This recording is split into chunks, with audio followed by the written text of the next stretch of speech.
6 மணிக்கு மேலே அந்த பிரசாதம் அன்னதானம் முடிஞ்சதுக்கப்புறம் நைட்டு 6 மணிலேருந்து மறுநாள் காலையில் 6 மணி வரணும் கண்முழிச்சு விரதம் இருக்கும். கண்முழிக்கிறதுன்னு நினச்சி எல்லாம் என்ன பண்ணிடுறாங்கன்னா டிவி பார்க்குறது, சினிமா பார்க்குறதுன்னு போயிடுறாங்க.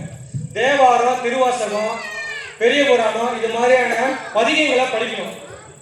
அந்த பதிகங்களை உட்காந்து படிக்க முடியாத காரணத்தினால தான் நம்ம அம்மா வர வச்சிருக்கோம். அவங்க நடக்கிற நிகழ்ச்சி எல்லாமே தேவாரம், திருவாசகம், திருப்பதிகளை இசை அமைத்து பாடலாக பாடுவாங்க. யார் யாரெல்லாம் நம்மளால முடியுமோ அந்த ஆனந்த பாடலுக்கு ஏற்ற மாதிரி நடனம் ஆடுறது பண்ணலாம். கும்மி அடிக்கிறாங்க, கும்மி அடிக்கலாம். எல்லா விசேஷமும் நைட்ல சிறப்பாக நடக்கும். ஒவ்வொரு நிகழ்ச்சியும் ஒவ்வொரு பாடலுக்கு ஏற்ற மாதிரி தாள சந்தத்துக்கு ஏற்ற மாதிரி நிகழ்ச்சி சிறப்பாக நடக்கும். போன வருஷம் வந்தவங்க நல்லாவே தெரிஞ்சிருக்கும். இந்த வருடமும் அதே போல சிறப்பாக நிகழ்ச்சி நடக்க இருக்கு. அதனால யாரும் தவறாம எல்லாம் கலந்துக்குங்க. இது கேட்க முடியாதவங்க வீட்டில் இருக்காங்க, வெளியில போயிருப்பாங்க, எல்லாரும் தவறாம கலந்துங்க. உங்க மூலமா ஒரு 10 பேர் கலந்துக்கிறாங்கன்னா சிறப்பாக இருக்கும். அந்த அவங்களுக்கு கிடைக்கிற புண்ணியத்துல, சிவ புண்ணியத்துல உங்களுக்கும் பங்கு உண்டு. அதை நிறைவேறி கொண்டு இங்க இருக்கவங்க வரல, யாரும் வர வைக்கலாம். நிகழ்ச்சியை கலந்துங்க. எல்லா நிகழ்ச்சியும் கலந்துங்க. நாளைக்கு காலையில அபிஷேகம் எடுத்துவாங்க. அபிஷேகம் 4 மணிக்கு தொடங்கும். சரிங்களா?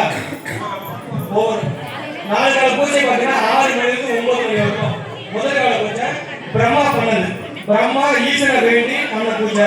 2ஆம் கால பூஜை பார்த்தீங்கன்னா 9 மணில இருந்து இரவு 12 மணி வரையிலும் மகாவிஷ்ணு ஈஸ்வரனை வேண்டி பண்ண பூஜை. அதே மாதிரி 12 மணில இருந்து 3 மணி வரைக்கும் அம்மா ஐயர் வேண்டி பண்ண பூஜை. மறுபடியும் 3 மணில இருந்து விடியற்கால 6 மணி வரைக்கும் அனைத்து ஜீவராசிகளும் மனிதன் முதற்கொண்டு அனைத்து ஜீவராசிகளும் செய்த பூஜை. ஒவ்வொரு கால பூஜையிலும் அந்த செய்த தேவர்களோட அந்த கடவுளோட அனுகிரகம் நமக்கு கிடைக்கும் அப்படின்னா ஒவ்வொரு கால பூஜையும் கலந்துங்க.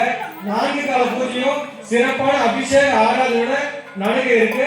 எல்லாம் கலந்துக்கிட்டு அந்த அபிஷேக ஆராதனையை பார்த்து ஒவ்வொரு கால பூஜையிலும் கொடுக்கக்கூடிய பிரசாதத்தை வாங்கி சாப்பிட்டு இந்த சிவபுண்ணியத்தில் பங்கேற்கிறது கேட்டுக்கொள்ளுங்க. சரி, பிரசாதத்தில் வந்தால் வாங்கிங்க.